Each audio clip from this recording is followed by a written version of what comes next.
तो जब आपका कीबोर्ड का बटन फंसे ऐसे तो इसको निकालो, उखाड़ो और इस तीनों में थोड़ा थोड़ा सा ऑयल लगा दो।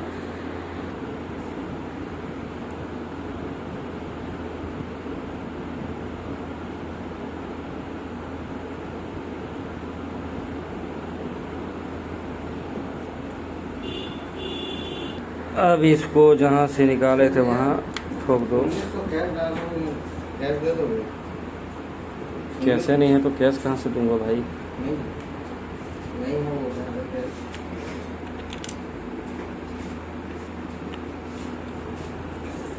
इसको ऐसे लगाओ, ये लग गया अपना।